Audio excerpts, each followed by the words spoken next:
good? How y'all doing this evening? Welcome to the FILA Sports Podcast edition of Rivalry Week, where we talking college football. Same thing, two hometown guys talking hometown sports. This time, college football. We talking Georgia State today. What's going on, Don? I almost Yeah, called you coach again. man. Just call, just What's going call, on, Don? just call me Coach Dunn, man. All right, I keep calling him my name for some reason every week. I don't know why. hey, it is what it is, man. All right, what's good? How y'all doing this evening? Glad y'all can join us tonight on Rivalry Week show.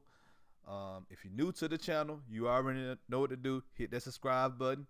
Also hit that like button. Share this content out with other Atlanta sports fanatics, even Georgia college fanatics, or even just college football fanatics, because everybody like college football. No matter, you have your team, but you still like to watch it. So, hey, and hit us up in the comments section.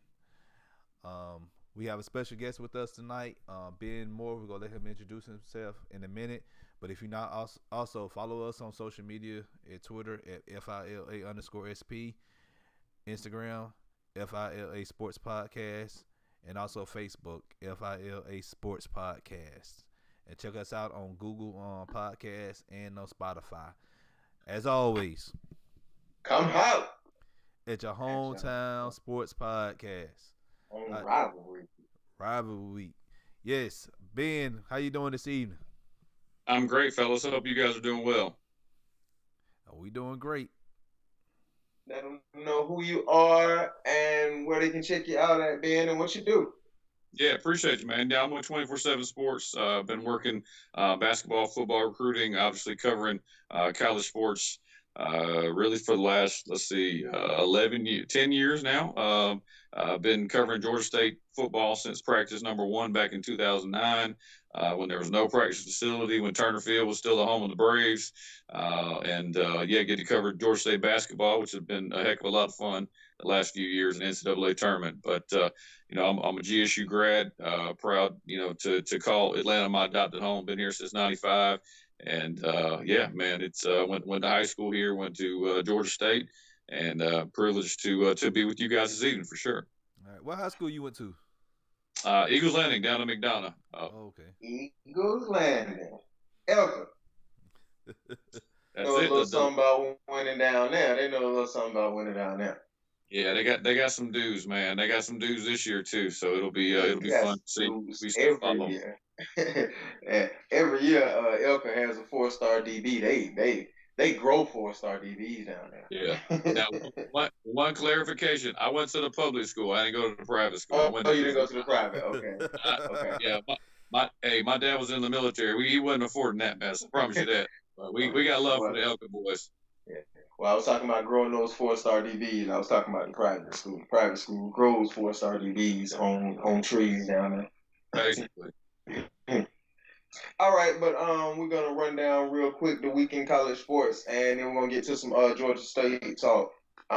Last week the Georgia Bulldogs took on Arkansas. Well, I'm sorry. This Saturday, Georgia's taking on Arkansas State. That game is at 12. You can catch it on ESPN2. Last Saturday, Georgia got by Murray State 63-17. This Saturday, Georgia Tech will be taking on the Citadel. It's on CHSD. I don't even know what that is. What is CHSD? I have no clue, man.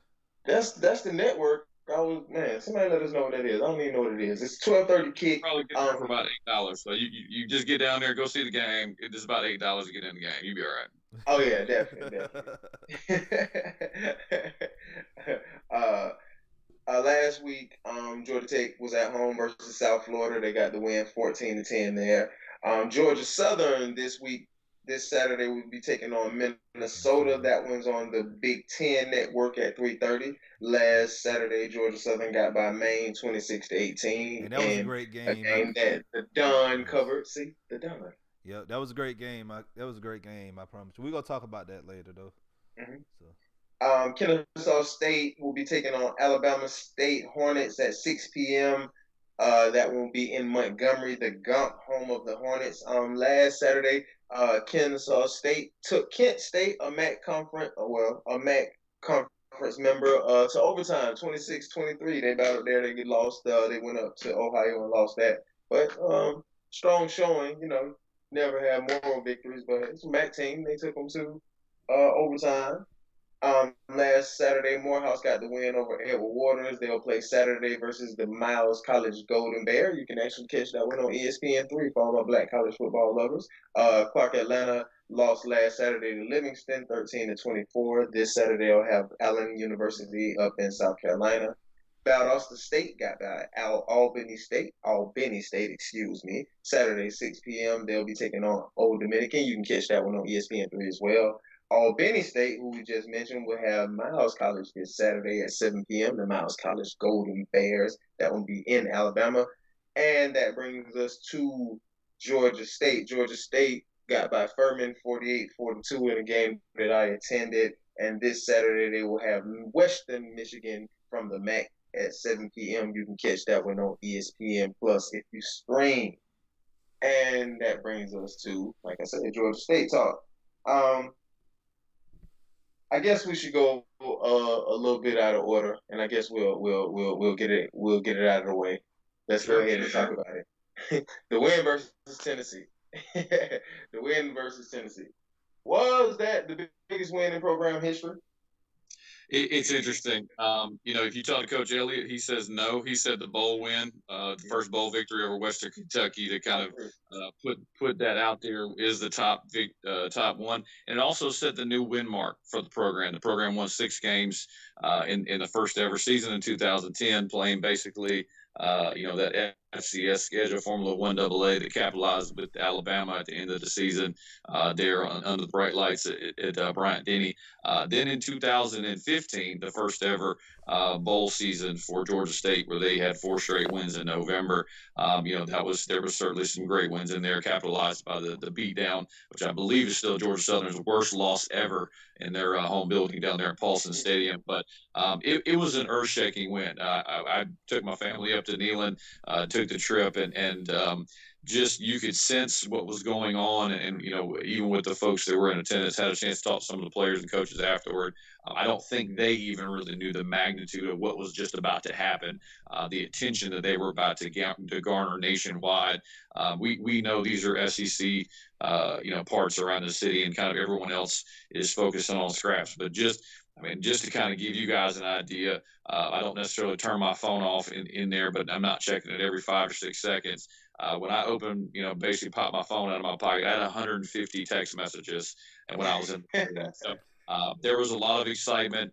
What I've tried to continue to say is it woke the city up. It really kind of gave them a validity and a credibility, honestly, that there's a lot of times, especially in the Sun Belt Conference, and for folks that don't follow it, in this city, there's really no difference between a Louisiana Monroe and a South Alabama. They're not going to really move the meter. But I was, just really impressed at how Georgia State handled themselves, and certainly the coaching staff and players, and something certainly that we can talk about a little bit later as well, I know, on the agenda. But this team is still insanely young. They have 48 players that are freshmen and sophomores on the roster. They went in there and, kind of handled it, and handled a tough crowd. It certainly wasn't 106,000, which Neyland can hold, but just an incredible victory, incredible win.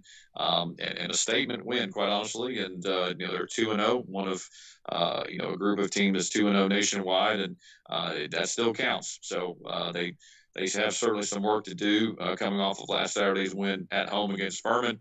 But that Tennessee win was certainly program changing. I want to ask one question from a guy who was in attendance. At what point in the game did you know? At what point did you say, wow, it's really about to happen? At what point did you know? Yeah, you could kind of get the sense the crowd was upset at halftime. At the end of the third quarter, you really kind of had the feeling of, man, this could really happen. And at that point, Georgia State only had a 1-point lead, and Tennessee just kicked a field goal. But when a fourth and short stop, basically, by the Georgia State defense, gave the ball back to Georgia State. They were trying to kind of run the clock down, and then Dan Ellington, the quarterback, just with a ridiculous move. I've watched that play probably 10 times at this point, shaking one Tennessee defender and then forcing 2 other guys to slam into each other. before going into the end zone. That was the culmination. That was the exclamation point, and really sent a lot of folks, quite honestly, in Neyland Stadium run for the exits. And you could see it right away. You could feel it. And what I've tried to explain to folks too that weren't there and maybe didn't watch the game, the final score was 38-30. So you think, okay, a one-possession game. Tennessee scored their final touchdown with 2 seconds remaining. Yeah, it was 2 touchdowns. Yeah, it was a 2-touchdown margin. Yeah. Right, and really just to see the Georgia State offensive line and defensive line really push around an SEC team with 4- and 5-star super talented guys was an extremely impressive moment and certainly a confidence-building moment for those guys. Yeah, I think it was a great win. I think it was a great win for the program. I have family members who went to Georgia State.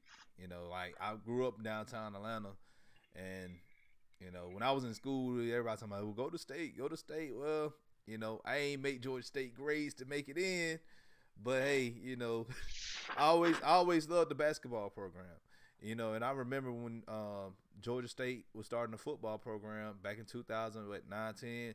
I was like almost out of college, and I'm saying, wow, they really want to just not start a program. I'm already done with school. And they start, they was at Georgia Dome, and then when the Braves left out, they moved into Turner Field, and I'm excited for the program. And before we started this stream, we talked about the emergence of the athletic program that's taken over my stumping grounds down there, the foothills of downtown.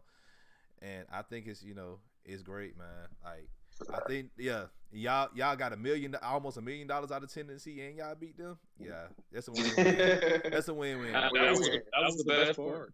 Honestly, I talked to some of the fans and said, yeah, we even in the first quarter, kind of, I think one of the second or third plays of the game was a quick pitch out to the flat, basically, that was fumbled, and Georgia State picked it up and ran it in the end zone a couple plays later, and it was hysterical because the Tennessee fans that were around us, and they're shaking their head and this and that and the other, and I kept telling them, I said, no matter what happens, we're leaving this building with $1 million. So, we gonna pay for our ride and pay for our hotel and pay for all that kind of stuff. But just to obviously grab a huge statement victory on top of the $1 million, yeah, it's insult to injury for sure. Now, thanks, Jonathan, and thanks that George Boy for joining us as always. Hold on, Jonathan. I saw something he said since she went to Spotify. I know. I'm over a month overdue in adding the shows on Spotify. I got you. It's just I used to have that software that I can convert YouTube to MP3. And that software is no good anymore, so I got to find a free software to do it. So if you got some ideas or whatever, just send them my way. Now, just a second ago, you mentioned Dan Ellington. For people who don't know, he is the starting quarterback for Georgia State. Last Saturday, he had his first career 300-yard passing game. It looks like we're throwing the ball a little bit more. What do you think? I'm trying to ask. Okay, Dan's throwing the ball 35, 40 times. Do you think that Georgia State is going to be successful with him dropping back that many times? Because go ahead. He's a dual threat guy, and you got to remember too. He was a junior college All-American passer. He's a guy that has some serious wheels and can get out, do some option read, do some RPO, which first-year coordinator Brad Glenn's really kind of put in front of him. But he also has a stable of running backs. And Georgia State has 6 scholarship running backs, a senior-laden, or I'll say veteran-laden offensive line. The Big Uglies, a couple years ago, were very, very young, nothing but freshmen and sophomores. These guys have grown up a lot. As I mentioned a little bit earlier, that was the unit that really matched Tennessee front seven and got them opportunities. And Georgia State ran the ball for over 200 yards against Tennessee. You started to see that as well. Getting that opportunity is, Georgia State wants the tempo this year. They want to speed it up, want to get a playoff every 13 to 18 seconds. You want to really get stuff out and use Dan's arm. He threw a couple back shoulder fade passes for touchdowns this past Saturday, and you're really starting to see his touch come on. And that's really what he wants to do. He doesn't want to run the ball 15, 18 times a game. Really, with the talent around him, they're very, very deep. And the wide receiving core, although being very young. Cornelius McCoy is one of their better wide receivers. He caught a touchdown pass the other night. He's a sophomore from Deerfield Beach. Sam Pinkney is a kid who I would tell anybody if you just check out his 24/7 profile and see his some 20 offers, including Florida State, Mississippi State, South Carolina, a couple other offers basically from Power 5 programs that he received during camp. Big 6'4.5" kid, about 200 pounds. He suffered a season-ending injury last year, only caught 3 passes, so a lot of people kind of forgot about him. He's a starter now at your Y. They have very, very solid tight ends, including Cam Knight, who's a transfer from Florida. Aubrey Payne from Western Carolina has caught a touchdown pass against Tennessee and again last week against Furman. Their offense is elite, and I kept trying to tell people they're averaging through 2 games 43 points a game. So you can hang 38 points on Tennessee and back it up again last week. 48, and even talking to Dan post game, there were a couple of opportunities they had to settle for field goals due to some kind of dumb penalties, quite honestly, just motion penalties and discipline, some things that way that they needed to iron out. They could have easily hung up 55 or 60 on a very solid FCS team in Furman. So they're excited about the offense, and certainly Dan at the helm, but he can run it and pass it with the best of them in this conference for sure. His name escapes me right now. I know he's a quarterback for Appalachian State. I know he's a returning conference player of the year. What do you think about Dan Ellington being able to challenge him for it this year, conference player of the year? Yeah, that was his goal. He came out of fall camp talking specifically about it. Yeah, I want to get that opportunity, and my biggest challenge when I heard that, I said, well, they're not giving it to people who don't have a winning record. They can't go out and have a 2-10 record and be on the radar for really any all Sun Belt honors. And he knew kind of what offense he had. He knew the maturation of his offensive line, and really too his running game. Trey Barnett scored another touchdown. A lot of folks may not know him, but they knew his pretty famous teammate. He was teammates with Miko Hardman up there at Elbert County High School, and what I used to joke with them, basically they were neck and neck in a foot race, and Miko can absolutely fly with the best of them. He has Olympic type speed. Trey's not that much slower. He ran consecutive 4.4s at Georgia State camp. He's just a little bit smaller. He's a little bit smaller, running back 5'8.5", but he can really get out and go. So Dan has those options in front of him. And the biggest thing is just to win, continue to roll and continue to win. And that, All-Star Saturday, Western Michigan, which is going to be a tough place to play. They still have talent up there. And as you mentioned, in the MAC, can get a little excited up there. And road games in college football are difficult. But if Dan can manage that, then jump into Sun Belt play, there's more wins on the schedule for sure. Cool. Well, speaking of the wins, being a professional, you make it way easy. A win Saturday, we'll have Georgia State at 3. Everybody knows that'll be halfway to bowl eligibility. The schedule certainly gets tougher later on in the year. What do you think the chances to go to a bowl this year are? Yeah, it was interesting. I saw something on Twitter yesterday. I believe the percentages went up from the ESPN FPI jumped from about 6 to 7 to 51% with that victory on Saturday, and I certainly would see it continue to be higher. There still is, the Sun Belt still a very top-heavy league. You have the top programs, in the league, App State, Troy, certainly Georgia Southern as well. But that middle and even lower area, where you have the South Alabama, who's still trying to gain some footing, Coastal Carolina, who got a big Power 5 win, beating Les Miles and last Saturday. Yeah. Texas State, who it can be tough to play out in San Marcos. That's a very long trip from Atlanta, but being able to go out and knock them out. I really thought 6 wins was probably the ceiling based on the initial schedule. Certainly beating Tennessee has changed that. You can see 7 or 8. And really, it's just very interesting. I know some folks out in Vegas, and with sports gambling being what it is and pervasive pretty much in every single thing you see. I'm not a gambler. I do follow it because those are the guys who follow the stats and know quite honestly, more information than just about anybody. But preseason, Georgia State was. I talked to a guy out there, basically said they were underdogs in 10 out of the 12 matchups. Now coming back, looking back, they're now likely going to be favored in 6 out of the next 10. So it's very, very interesting to see kind of how the public flips and how the perception changes with just those 2 victories. So they're certainly on their way. Western Michigan is, like I said, a tough matchup. They are underdogs in the matchup. The last time I looked, it was about 10 points. But it's going to be really interesting to see what happens on Saturday. And if this offense keeps rolling, it'll be certainly fun to watch. I know the answer, but I'm going to ask Don and the guys in the chat. If Georgia State doesn't make a bowl now after beating Tennessee, is it a letdown? I think so. I already knew what you were going to say. My thing is, I think how the way we've been playing, we played Tennessee, and we know Tennessee's trash, but still, end of the day, that is a SEC school, all right, and y'all played last week. I think y'all played a respectful team last week. But go ahead. Go ahead. Y'all played a respectful team last week, and then y'all played a scrub team. I really think y'all can win 7 or 8 games this year. That's just my opinion. I was at the game.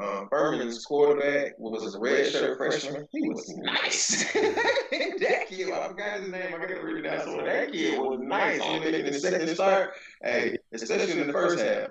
That kid is blazed. He's going to be something to deal with. Exactly. He's going to be a problem. And you just have to remember, too, in that league, you don't have guys that are, you're not going to have 300-pound nose guards. You're not going to have, linebackers that are 230 pounds.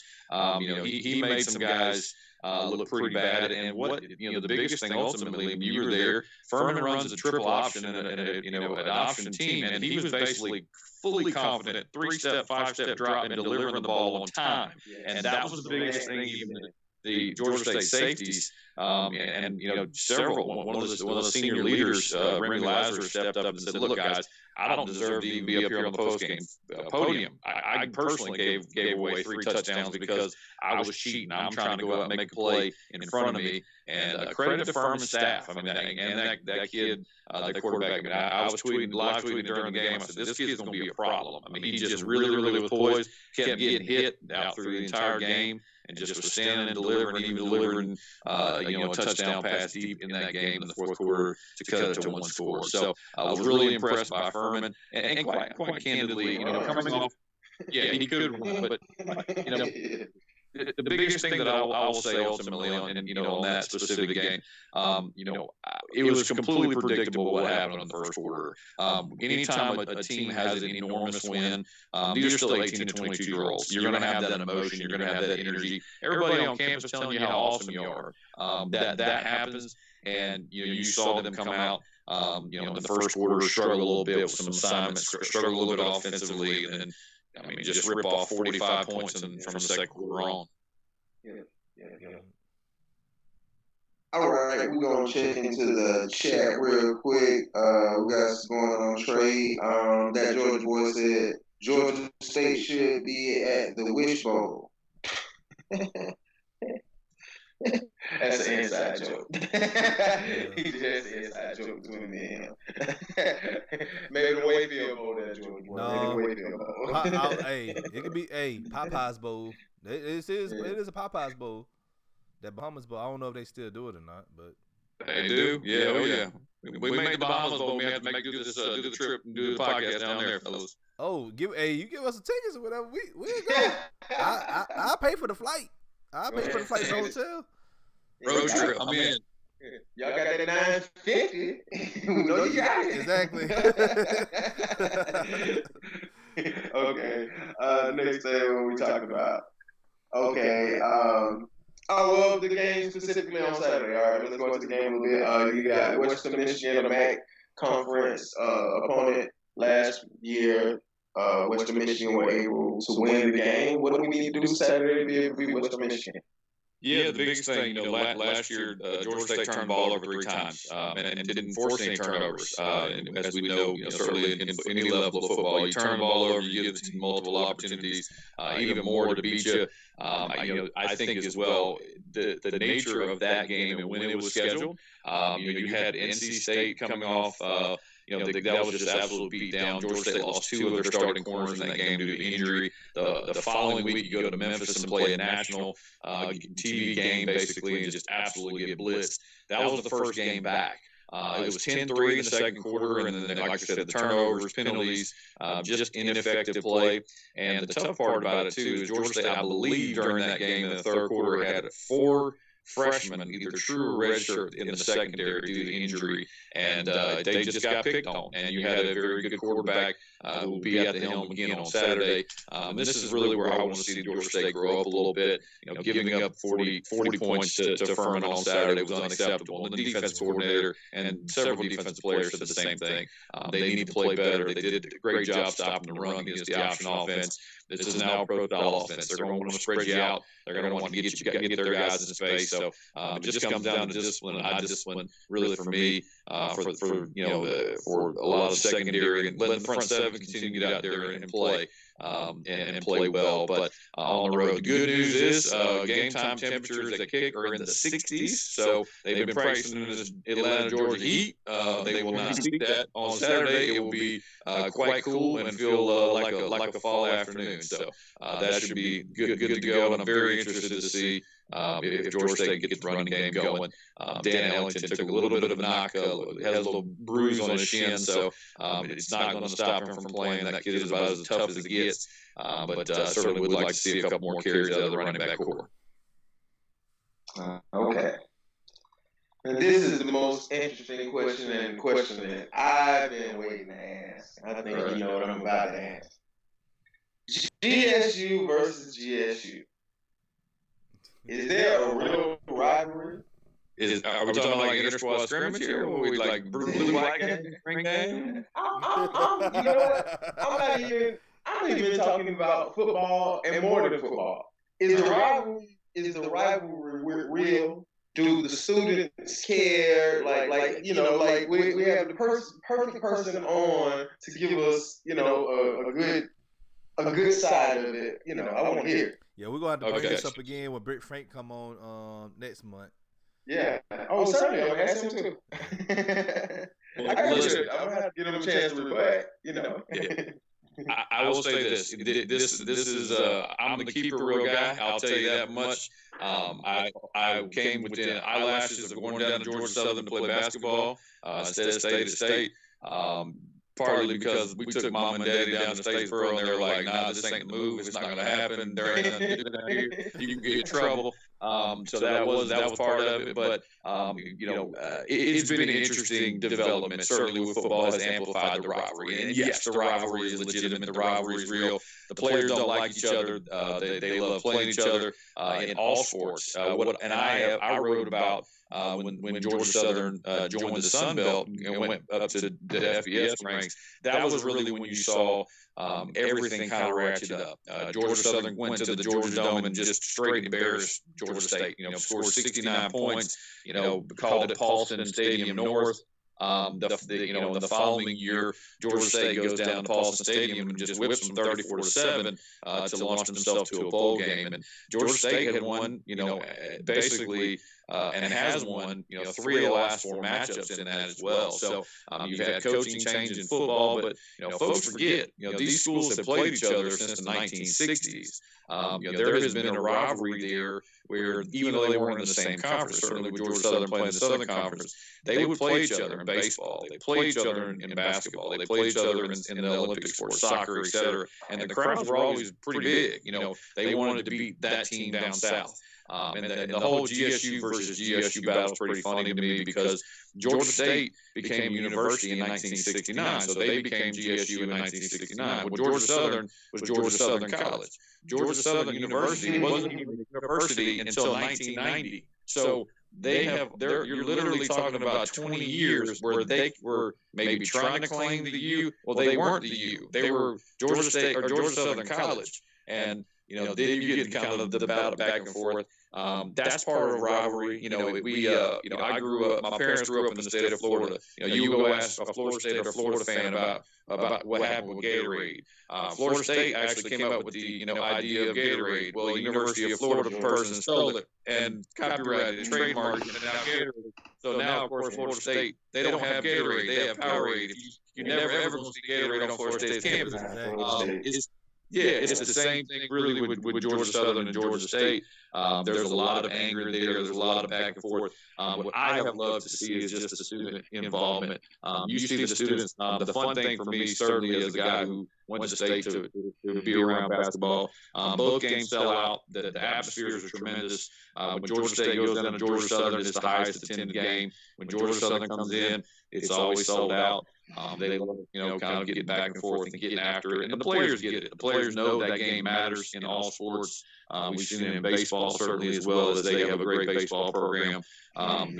They come up, and quite candidly, there's a ton of Georgia Southern graduates in the city of Atlanta, as we well know. I see that ugly GS all over cars all over the place. And, we know in these parts that we like to talk a little trash, but college football is where it starts and ends, and Georgia Southern is looking to even the series this season at home. So Georgia State still holds that mantle 3-2, and they're very, very proud to have that lead right now. See, and I said this a few weeks ago about Georgia State, Georgia Southern. A lot of people said, "Well, y'all are Atlanta sports podcast. Why y'all covering Georgia Southern, Georgia Southern?" I said, "You'd be surprised how many Georgia Southern alumni is in Atlanta." Yeah, the same reason I gave the scores for Albany State and Valdosta State. There's a fan base here. If you think there isn't, there is. There absolutely is. Everybody, this is the thing. When you go to college in the state of Georgia and you graduate, where do everybody want to move to get a job? Atlanta. And the other side too, guys. Georgia Southern is they won 6 national titles at the 1AA, formerly FCS program. You have a lot of folks that come back. They have a level of success. I mean, you saw what they did to their coach a couple years ago, Tyson Summers. They literally fired him midway through season 2. So if you go in down there, and if you guys haven't been down to Statesboro, they know where you live. They will come to your house and ask you questions about what you did on third down. So it's a very passionate and impressive fan base, and certainly the rivalry will continue to crank up with Georgia State. Yeah, trust me, I already know. I covered my first game in Paulson Stadium last Saturday. I was in the press box, and it was man, that was a great experience. The fans, they was like there 45, 50 minutes before kickoff. And it's the community area. The tailgate, man. The tailgate, that's one thing. I'm pulling up to the stadium. I'm talking about, you got to be careful. You got to be driving 2 miles an hour because you're going to end up hitting somebody. Because everybody just tailgates. People tailgating at the gas station. Tailgating just anywhere. If it's open space, there's a grill, there's a truck. And they sitting there, they listening. They got the Georgia State stuff on, and they ready for the game to start, ready for kickoff. So, but I currently cover and write articles for Georgia State. I mean, not Georgia State, Georgia Southern. Coach, he covers and write articles for Georgia State. So, I was able to, my first time ever using the media cred, and was in the press box at the Georgia State game Saturday. And, man, it was awesome. Just the people I met, man, just some of the people I met. I ended up sitting next to a CFL scout. And just hearing him comment on the players, man, that was the most awesome thing ever. I sat next to a literal scout, and it was one player in particular. Well, I guess it's not a secret. He said it in front of the whole press box. Number 89, the wide receiver for Furman. He said, "Hey man, I signed that guy right now today." He was very impressed with him. I hope that wasn't a secret. He said it in front of everybody. there's no secret more than two people. More than two people is not a secret no more. So we're good. Yeah. But that was an awesome experience, man. I would love to be able to do it again. It was awesome. The actual stadium announcer was right over my shoulder. The statistician, when you enter the press box, Georgia State actually has a video board up of all the stats, and you can log on your device that has a live stat feed and everything. So man, it was awesome, man. Yeah, we had that too. We had it on our computer. You just go to this link, and every play just come up.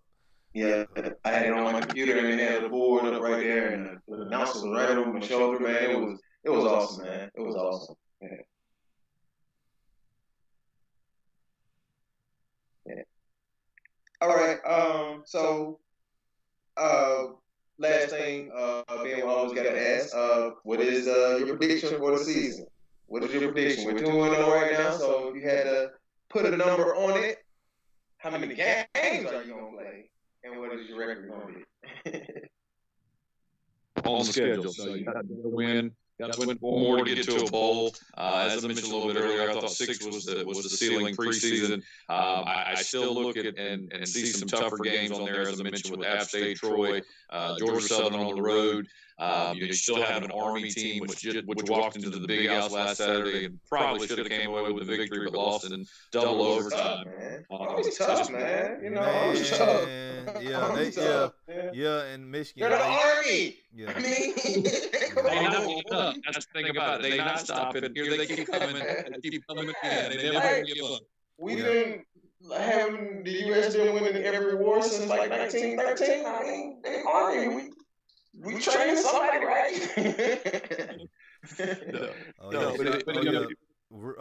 It's also Patriots Day, you guys. So just keep those in the prayers. People who definitely. Always remember, never forget. Never forget. Yeah. I remember where I was. I definitely remember where I was when I heard the news that day. Yeah, I was at work.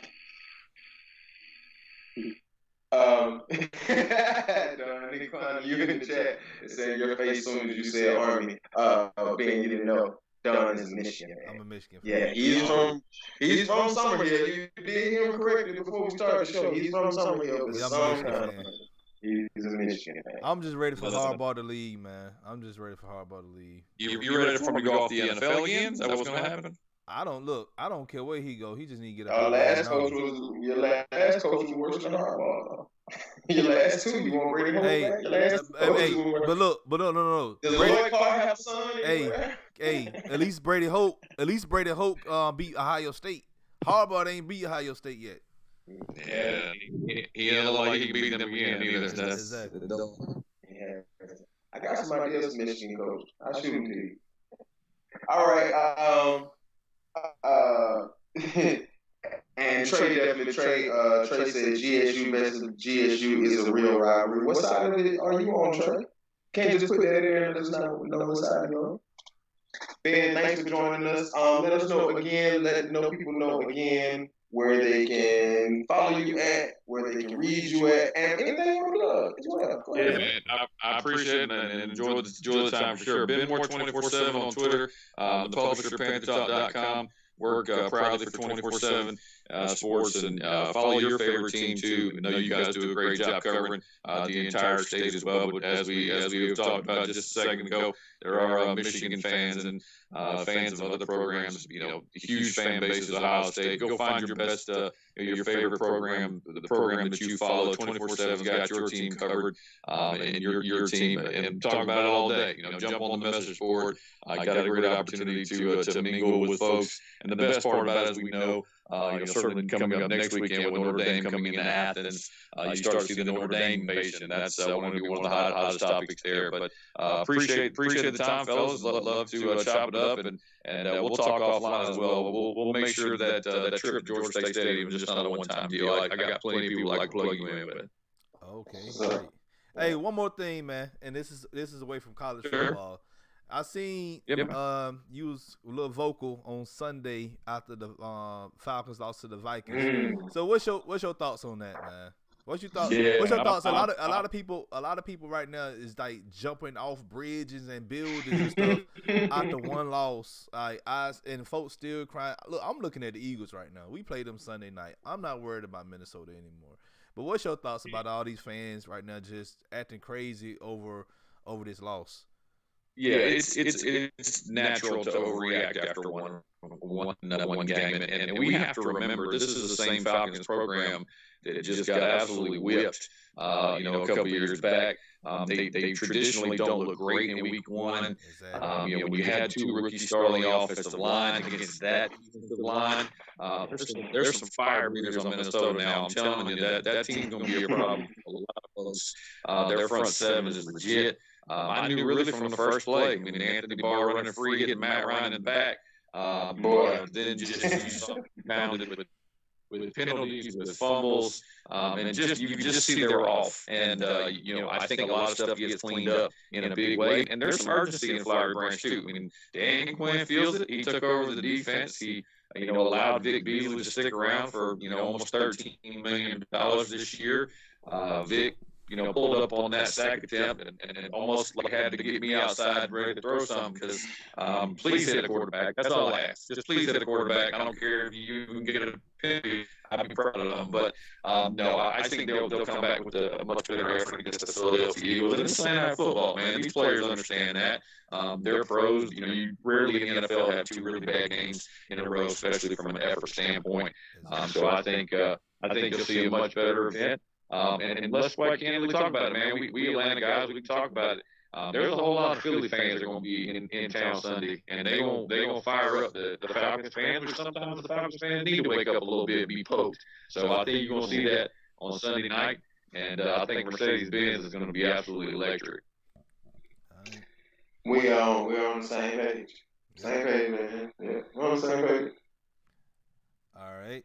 Well, on that note, we're going to end the show. If you're new to the channel, you already know what to do. Hit the subscribe button. Share this content out with other Atlanta sports fanatics and other Georgia's collegiate fanatics.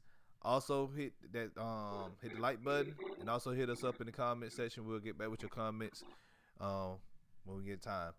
Also follow us on our social media platforms at on Twitter at FLIA_SP. Instagram, FLIA Sports Podcast, and on Facebook at FLIA Sports Podcast. We will be back Sunday at a different time. Monday. Sunday. Remember, Sunday morning or Sunday afternoon, Sunday morning before football, we go live with Cassidy. We're going to talk some Braves baseball. Season almost, postseason is here for us, man. We just got to win a few more games, and we win the East. But 9. I'm at the numbers 9, and we're 3-1 right now, and 8. You see me keep looking back. I'm looking at the first game. My followers know what I'm doing. Yeah, so we're up right now, 3-1, top of 8. All right. So yes. That's numbers 9. So we might be 8. All right. So Cassidy McMahon's gonna join us on Sunday morning. We're gonna talk some Braves baseball, and then we'll do a show Monday because we ain't doing no live show during the Falcons game. I'm just gonna be honest with you. And then we're gonna do a live show Monday with Gina Thomas from SB Nation. So okay, well, we got Sunday and Monday. Okay, yes. Monday. Okay, it's the homecoming. It's the hometown homecoming week. Good. It's a hometown homecoming week. So, as always, come holla. It's a hometown sports podcast. All right. Thank y'all for joining us this evening. We'll see y'all Sunday morning. Y'all stay blessed. Tell them boys playtime's up. Tell them put the house on me. They can put the house on me. Tell them put the house on me. Tell them boys playtime's up. Tell them put the house on me. They can put the house on me. Tell them put the house on me. Tell them boys playtime's up. Tell them put the house on me.